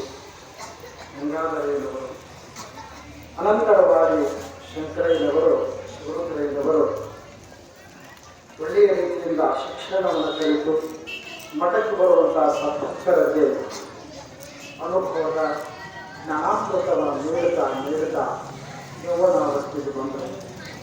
ಇನ್ನೊಂದು ಇದರೊಳಗೆ ಒಂದು ಸೂಚನೆ ಏನು ಹೇಳಬೇಕಂದ್ರೆ, ಈ ಪ್ರವಚನದೊಳಗೆ ಇಡೀ ಬದಲಾಗಿ ಪರಂಪರೆಯ ಏನು ಗುರುಗಳಾಗಿಲ್ಲ ಅಷ್ಟರು ಬಂದು ಹೋಗ್ತಾರೆ. ಒಬ್ಬರದ ಚರಿತ್ರೆ ಅಲ್ಲಿಲ್ಲ. ಈ ಗ್ರಂಥ ಹೆಂಗಾಗ್ಯದ ಅಂದ್ರೆ, ಇಲ್ಲಿವರೆಗೆ ಇದರ ಒಂದು ನಿಖರವಾಗಿರ್ತಕ್ಕಂಥ ಕೃತಿ ಇದ್ದಿದ್ದಿಲ್ಲ. ಈ ಕೃತಿಯನ್ನ ನಮ್ಮ ಶಿವಯಪ್ಪಗಳು ಯಾಕೆ ಬರೆಸಿರು ಅಂತ ಕೇಳಿದ್ರೆ, ಬದಲಾಗಿ ಹೆಂಗಾಗಿತ್ತು ಅಂದ್ರೆ ಬಾಯಿಂದ ಬಾಯಿಗೆ ಅವ್ರೇನು ಹೇಳ್ತಾರೋ ಇವ್ರೇನು ಹೇಳ್ತಾರೋ ಹಿಂಗಾಗಿ ಹೋಗಿತ್ತು. ಅದಕ್ಕೆ ಇದನ್ನ ಏನ್ ಮಾಡಿದ್ರು, ಮೂಲ ದಾಖಲಾತಿಗಳನ್ನು ತಗೊಂಡು ಈ ಒಂದು ಕೃತಿಯನ್ನ ರಚನೆ ಮಾಡಿದ್ರು. ಇನ್ನೇನಾದ್ರೂ ಯಾರಾದ್ರೂ ಬದಲಾಗಿ ಏನಾದ್ರೂ ಬರಿಬೇಕು ಅಂದ್ರೆ ಈ ಒಂದು ಗ್ರಂಥ ಓದಿದ್ರೆ ಸಾಕು, ಅವ್ರಿಗೆಲ್ಲರೂ ವಿಸ್ತಾರ ಗೊತ್ತಾಗ್ತದೆ. ಅದಕ್ಕಾಗಿ ಈ ಗ್ರಂಥದೊಳಗ ನಿಮ್ಮೆಲ್ಲರೂ ಕರ್ಸಿದಾಗ ಇರ್ತೈತಿ ಹಾಕಿರ್ಬೇಕು. ಏನಪ್ಪ, ಒಂದು ಪುರಾಣ ಹಚ್ಚಿದ್ರೆ ಒಬ್ಬರದ ತಗೊಂಡು ಒಂದು ತಿಂಗಳಾಗ ಅಂತ ಹೇಳ್ತಾರೋ, ಇದ್ರಾಗ ಇವ್ರು ಹುಟ್ಟಿದ್ರ ಅಂತ ಹೇಳ್ತಾರೋ, ಮತ್ತು ಇವ್ರು ಲಗ್ನ ಅಂತ ಹೇಳ್ತಾರೋ, ಹೇಳಕತ್ತಿಲ್ಲ. ಇವೆಲ್ಲ ಯಾಕೆ ಹೇಳಾಗ್ತೇನೆ ಅಂದ್ರೆ, ಅಲ್ಲಿಂದ ಈಗೇನು ಅದಾವ ಇಲ್ಲಿವರೆಗೂ ಕೂಡ ಈ ಚರಿತ್ರೆ ಎಲ್ಲರೂ ಬಂದು ಹೋಗ್ತಾರೆ. ಸಮಗ್ರವಾಗಿರ್ತಕ್ಕಂಥ ಒಂದು ಚರಿತ್ರೆ ಐತಿ. ಅದರೊಳಗೆ ಸನ್ಮಂಗಳ ಮೂರ್ತಿ ಸದಾಶಿವಪ್ಪದ ಲೀಲಾ ಜಾಸ್ತಿ ಅದ. ಅದ್ರೊಳಗೆ ಆ ಸನ್ಮಂಗಳ ಮೂರ್ತಿ ಸದಾಶಿವಪ್ಪನ ಚರಿತ್ರೆ ಬರ್ತದ. ಅದಕ್ಕೆ ಇಲ್ಲಿ ಯಾಕಂದ್ರೆ ಅವರ ಪೂರ್ವಜರು ಹೇಗಿದ್ರು, ಯಾಕೆ ನಡ್ಕೊಂಡು ಬಂದರು ಅಂತಕ್ಕಂಥದ್ದು ಹೇಳ ಮುಖ್ಯವಾಗಿ ಹೇಳಿ ಆ ಗ್ರಂಥಕ್ಕೆ ಬರಬೇಕಾಗ್ತದ. ಅದಕ್ಕಾಗಿ ಹೇಳ್ತಾರೆ, ಶಂಕರಯ್ಯನವರು, ಶಿವರುದ್ರಯ್ಯನವರು ಯೌವನಾವಸ್ಥೆಗೆ ಬಂದರು. ಅವರು ಯೌವನಾವಸ್ಥೆಗೆ ಬಂದಾಗ ಅವರಿಗೂ ಕೂಡ ಕನ್ಯೆಯನ್ನು ತೆಗೆದ ಲಗ್ನ ಮಾಡ್ತಾರೆ. ಶಿವರುದ್ರಯ್ಯನವರಿಗೂ ಮತ್ತು ಶಂಕರಯ್ಯನವರಿಗೂ ಏನು ಮಾಡಿದ್ರು ಅಂದ್ರೆ, ಅಲ್ಲೇ ಲಗ್ನ ಮಾಡಿದ್ರು. ಶಂಕರಯ್ಯನವರಿಗೆ ಪಾರ್ವತಮ್ಮ ಅಂತಕ್ಕಂಥ ಕನ್ಯೆಯನ್ನು ತೆಗೆದು ಲಗ್ನ ಮಾಡಿ ಗಂಗಾಧರಯ್ಯನವರು. ಪಾರ್ವತಮ್ಮ ಶಂಕರಯ್ಯನವರು ಅವರ ಜೀವನ ಸಾಗ್ತಾ ನಡೀತು. ಆ ಹೆಣ್ಣುಮಗಳಿಗೆ ನಡೆಯಕ್ಕೆ ಪ್ರಾರಂಭ ಮಾಡಿದ್ರು. ಹೆಣ್ಣುಮಗಳು ನಡೆಯಕ್ಕೆ ಏನ್ರಿ, ನಡೆಯೋದಂದ್ರೆ ಅವ್ರ ಮನೆಗೇನ ಅಂಬೆಗಳ ಹಚ್ಚಿಲ್ಲ ಇಲ್ಲ. ಅಲ್ಲಿ ಹೆಂಗೆ ಬೇಕಾದ್ರೆ ನಡೆಯೋದ್ರೆ ನಡೀತೀವಿ. ನೀತಿ ಐತಿದ್ರೊಳಗೆ ನಡ್ಯಾಕೆ ಹೊಂಟಿದ್ದೀವಿ ಅಂದ್ರೆ, ಮಗಳು ಏನು ಮಾಡ್ತಾವ್ರೆ ಕೇಳಿದಾಗ ನಡ್ಯಾಕತ್ತವ್ರೆ ಅಂತ ಹೇಳ್ತೀರಿ. ನಡ್ಯಾಕತ್ತಾವ ಅಂದ್ರೆ ಅರ್ಥ ಗಂಡನ ಮನೆ ಮಾಡಾಕತ್ತಾವ. ಮತ್ತು ಅವ್ರ ಮನೆಯಾಗಿದ್ದಾನ ಅಂಬೆಗಳ ಹಚ್ಬೇಕಾಗ್ತಿಲ್ಲ ಇಲ್ಲ. ಅವ್ರ ಮನೆಯಾಗ ಹೆಚ್ಚು ಕಡಿಮೆ ನಡೀತಿರ್ತದೆ. 6 ಕೇಳಿದ್ರು ಬಿಟ್ಟು 7 ಕೇಳಿದ್ರು ನಡೀತದ, 8 ಕೇಳಿದ್ರು ನಡೀತದ, 9 ಕೇಳಿದ್ರು ನಡೀತದೆ. ಹೌದಾ? ಕೆಲಸ ಮಾಡಿದ್ರು ನಡೀತದ, ಕೆಲಸ ಮಾಡಲಿಲ್ಲ ಅಂದ್ರೂ ನಡೀತದ. ಜಳಕ ಮಾಡಿದ್ರು ನಡೀತದ, ಜಳಕ ಮಾಡಲಾರ ಚಾ ಕೊಡೋರು ನಡೀತದ. ಹೌದಿಲ್ಲ? ಆದ್ರೆ ಗಂಡನ ಮನೆ ಹಂಗೆ ನಡೆಯಂಗಿಲ್ಲ. ನಡತೆ ಅಂದ್ರೆ ಹೇಗ, ಅಲ್ಲೇ ಅತ್ತಿರ್ತಾಳ, ನಗ್ಯಾಡ್ಯಾರು ಇರ್ತಾರ, ನೂರಾರು ಅಲ್ಲಿ ಕುಟುಂಬ ಇರ್ತಾರ. ನಡವಳಿಕೆನಿಂದ ಅವ್ರ ತಾಯಿ ಏನು ಹೇಳ್ತಾರಲ್ವ, ಅವ್ರ ಮನೆಗೆ ಹೆಂಗ ಹೇಗೆ ನಡೀತಿತ್ತನ ಅರ್ಪಿಸ್ಕೊಂಡು ಹೋಗ್ತೀನಿ. ಅಲ್ಲಿ ಅಕ್ಕಿ ಮನೆ ಚೆನ್ನಾಗಿ ಹಿಂದೆ ಇರಬೇಕು. ಎಲ್ಲ ಜೊತೆ ಹಿಂಗೆ ಮಾತಾಡ್ಕೋತ ನೀನು ಹೆಂಗಿರ್ಬೇಕಂದ್ರೆ, ಎಲ್ಲರ ಬಾಯಿಯೊಳಗೆ ಅಕ್ಕರೆಯ ಮುದ್ದಿನ ಮಗಳಾಗಿ ಹೆಸರು ತರಬೇಕು. ಈ ರೀತಿಯಾಗಿ ನಡವಳಿಕೆ ಇರಬೇಕು. ಇಲ್ಲಿಗೆ ಅದೇ 8 ಕೇಳೋದು 7 ಕೇಳೋದು ಮಾಡುವ. ಮುಂಜಾನೆ 4 ಗಂಟೆ ಇಲ್ಲ 4:30 5 ಗಂಟೆ ಅಂದ್ರೆ ಹೇಳಬೇಕು. ಮುಖಾರ್ಪಣೆ ಮಾಡ್ಕೊಂಡು ಎಲ್ಲ ಆದ ನಂತರ ಎಲ್ಲವನ್ನ ನೀತಿಯನ್ನು ಹೇಳ್ತಾವ. ಇದರ ನಡವಳಿಕೆ, ಮತ್ತೆ ಯಾವ ನಡವಳಿಕೆ ಇಲ್ಲ.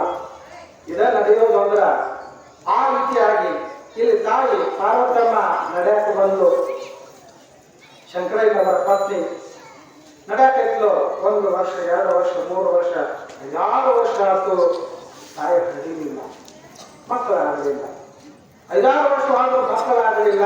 ಅವಾಗ ಗಂಗಾಧರಯ್ಯನವ್ರು ಏನಂದ್ರ ಅಂದ್ರೆ ಶಂಕರಯ್ಯಗೆ ತಮ್ಮ ವೈದ್ಯಕೀಯ ಮಾಡಿಸು, ಏನೆಲ್ಲ ವೈದ್ಯಕೀಯ ಮಾಡಿ ಏನೆಲ್ಲ ಹರಕೆಗೆ ಎಲ್ಲ ಆದರೂ ಕೂಡ ಮಕ್ಕಳಾಗಲಿಲ್ಲ. 7-8 ವರ್ಷ ಗತಿಶವಾಗ್ಬಿಟ್ಟು ಅವಾಗ ಗಂಗಾಧರಯ್ಯನವರು ಮಗ ಶಂಕರಯ್ಯನವ್ರಿಗೆ ಹೇಳ್ತಾರೆ, ಅಮ್ಮ 8-10 ವರ್ಷ ನಡೆಯಕ್ಕೆ ಮೊಮ್ಮಕ್ಕಳಂತೂ ಆಗಲಿಲ್ಲ. ಮೊಮ್ಮಕ್ಕಳು ಎದ್ದು ಆರಿಸ್ಬೇಕಂತ ಅಕ್ಕರೆ ಪ್ರೀತಿ ಐತಿ, ಕರೆ ಮೊಮ್ಮಕ್ಕಳು ಆಗಲಿಲ್ಲ. ಅದಕ್ಕೆ ಆ ತಾಯಿ ಮಕ್ಕಳ ಹತ್ರ ಗೊತ್ತಿಲ್ಲ ನನಗೂ. ಅದಕ್ಕೆ ನೀ ಏನು ಮಾಡ್ಬೇಕಂದ್ರೆ ಇನ್ನೊಂದು ಲಗ್ನ ಆಗಬೇಕು ಅಂದ್ರು. ಇನ್ನೊಂದು ಲಗ್ನ ಆಗು ಅಂದ್ರು. ಅಪ್ಪ ಅಂದ ಶಂಕರಯ್ಯನವರು, ಅಪ್ಪ ಈಗೇನು ನಮಗೆ ವಯಸ್ಸಾಗ್ಯದ, ಎಂತ ಕಷ್ಟ ನಡಿ, ಮುಂದೆ ದೇವರ ಕೊಟ್ಟಿರ್ತಾರೆ, ಭಗವಂತ ಕೊಡ್ತಾರೆ, ಭಾಳ ದಿವಸ ಕಡೆ ಇರ್ತಾವ. ಅದಕ್ಕಾಗಿ ಅವಸರ ಮಾಡಬೇಡ. ಹಾಗಾಗಿ ಈಗ ಮತ್ತೊಂದು 2 ವರ್ಷ ಕಳೆದ್ರು. 12 ವರ್ಷ ಆದರೂ ಮಕ್ಕಳಾಗಲಿಲ್ಲ. ಅವಾಗ ಗಂಗಾಧರಯ್ಯನವರು ಹಠ ಹೇಳಿಬಿಟ್ರು, ಹೇಳಿದ್ರು, ಇನ್ನೊಂದು ಲಗ್ನ ಮಾಡೋದಲ್ಲ ಬೇಡ ಅಂತ ಇವರು. ಯಾಕಂದ್ರೆ ಗಂಡ ಹೆಂಡತಿ ಅಷ್ಟು ಅಕ್ಕರೆಲ್ಲದಾರ, ಪ್ರೀತಿಯಿಂದದಾರ, ಅಕ್ಕಿ ಮೇಲೆ ಹೆಂಗೆ ಇನ್ನೊಂದು ಆಗಲಿ ಅಂತ ಶಂಕರಯ್ಯನವರು ಅಷ್ಟು ಅಕ್ಕರೆ ಹೆಂಡತಿ ಮೇಲೆ ಅಷ್ಟು ಪ್ರೀತಿ. ಇಷ್ಟೆಲ್ಲ ಐತಿ, ಇಷ್ಟೆಲ್ಲ ಮಾಡಾಕ್ತಾಳು. ಹಿಂದೆಲ್ಲ ನಾಳೆ ಆದಿತ್ತು, ನಾಳೆಯಪ್ಪ ಅಂತ ಮುಂದುವರೆಸ್ಕೊಂಡು 12 ವರ್ಷದ ಕಳೆದು ಆದರೂ ಮಕ್ಕಳಾಗಲಿಲ್ಲ. ಅವಾಗ ಗಂಗಾಧರನ ಹಠ ಹೇಳಿಬಿಟ್ರೆ 2ನೇ ಮದುವೆ ಮಾಡೇತಿರವ. ಹಠ ಹೇಳಿಬಿಟ್ರು, ಮೊದಲ ಬದಲಾಗಿ ಹಠ ಹಿಡಿದು ಏನು ಮಾಡಿದ್ರು ಅಂದ್ರೆ ಮತ್ತ ಆ ತಾಯಿ ಮೇಲೆ ಮತ್ತೊಂದು ಕನ್ಯೆಯನ್ನು ನೋಡಿ ಏನು ಮಾಡಿದ್ರು ಅಂದ್ರೆ ಮತ್ತೆ ಶಂಕರಯ್ಯನವರಿಗೆ 2ನೇ ಲಗ್ನ ಮಾಡೇಬೇಕು. ಶಂಕರಯ್ಯನವರಿಗೆ 2ನೇ ಲಗ್ನ ಆ ತಾಯಿ ದ್ರಾಕ್ಷಾಯಣಿ ಅಂತ ಹೇಳಿ. ಮೊದಲನೇಕ್ಕೆ ಪಾರ್ವತಮ್ಮ, 2ನೇದಕ್ಕೆ ದ್ರಾಕ್ಷಾಯಣಿ ಮಾಡಿದ್ರು. ಅನಂತರ ಆ ತಾಯಿ ಬಂದು 1 ವರ್ಷ 1.5 ವರ್ಷದೊಳಗೆ ಗರ್ಭವನ್ನು ಧರಿಸ್ತಾರೆ. 2ನೇದಕ್ಕೆ ಗರ್ಭವನ್ನು ಧರಿಸಿದಳು. ಅನಂತರ ಆಕೆಗೂ ಮಾಡುವಂತ ಎಲ್ಲ ಕಾರ್ಯಗಳನ್ನು ಮಾಡಿದಳು. ಆ ತಾಯಿ ಒಂದು ಶಿವಮೋಕ್ತಗಳ ತನ್ನ ಮಗನ ಹೇಳಿದ್ರು. ಆನಂದಾತ. ಅನಂತರ 1 ವರ್ಷ 2 ವರ್ಷ 3-4 ವರ್ಷದೊಳಗೆ 2 ಮಕ್ಕಳಾದವು. ಆ ತಾಯಿ ಪಾರ್ವತಮ್ಮ ಹಳೆಯವಲ್ಲ. ಮಕ್ಕಳು ಬೆಳೀತಾ ಸ್ವಲ್ಪ ದೊಡ್ಡವರಾದರು. ಶಂಕರಯ್ಯನವರು ಗಂಗಾಧರಯ್ಯನವರು ಏನಾಗಿತ್ತಂದ್ರೆ ವಯಸ್ಸಾಗಿದ್ರು, ಆಗ ವಿಶ್ರಾಂತಿ ಒಳಗಿದ್ರು. ಅವಾಗ ಶಂಕರಯ್ಯನವರು ಮಠದ ಕಾರ್ಯಗಳನ್ನು ಅವರ ನಡೆಸ್ತಿದ್ರು. ಭಕ್ತರಿಗೆ ಎಲ್ಲರಿಗೂ ಅನುದಾನ ಅವರ ಕೊಡ್ತಿದ್ರು. ಅವರು ಬಂದ ಮಂಚದ ಮೇಲೆ ಆಶೀರ್ವಾದ ಗುರುಪೀಠದ ಮೇಲೆ ಕುಂತಾಗ ಈ ಮಕ್ಕಳ 2 ಓಡಿ ಬಂದ ಅವರ ಮಂಚದ ಮೇಲೆ ಕುಂದ್ರಾಕ್ ಬರ್ಬೇಕ್ರೆ, ಮಕ್ಕಳ್ರ ಈ ಪೀಠ ನಿಮಗಲ್ಲ, ನಡ್ರಿ ಕಡೆ ಆ ಪೀಠದ ಮೇಲೆ ಕುಂಡ್ರಿ ಅಲ್ಲ. ಈ ಪೀಠದ ಮೇಲೆ ಕುಂಡ್ರು ಭಗವಂತ ಇನ್ನೊಬ್ಬ ಬೇರೆ ಬರೋದಾನ, ನೀವು ಅಲ್ಲಿ ಕುಂಡ್ರಿ. ನಾವು ಎಲ್ಲರಿಗೂ ಆಶ್ಚರ್ಯ ಆಗೋದು, ಏನಪ್ಪ ಹಿಂಗಲ್ಲ.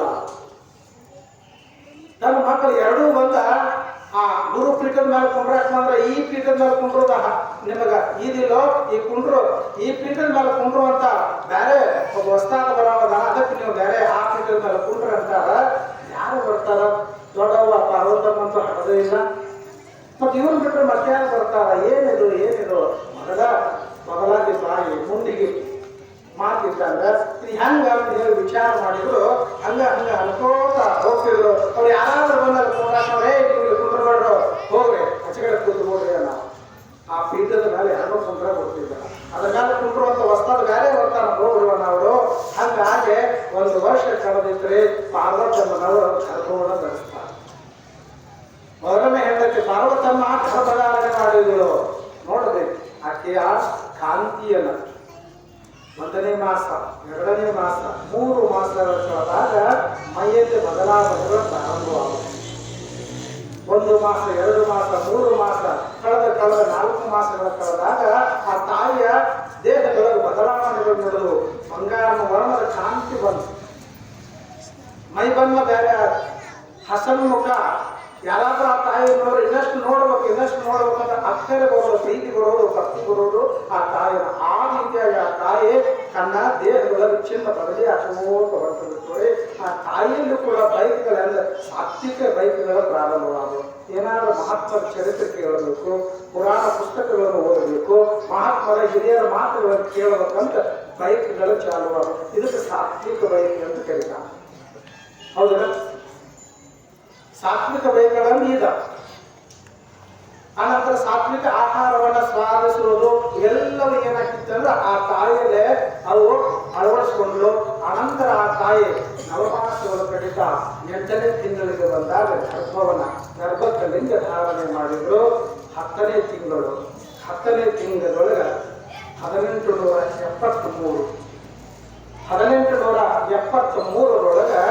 ಏನಾಯ್ತು?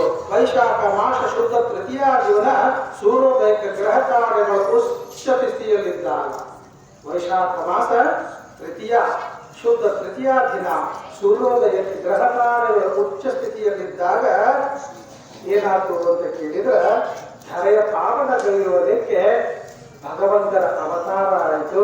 ಆ ತಾಯಿ ಪಾರ್ವತಮ್ಮ ಗಂಡ ಮಗುವಿಗೆ ಜನ್ಮ ಕೊಟ್ಟು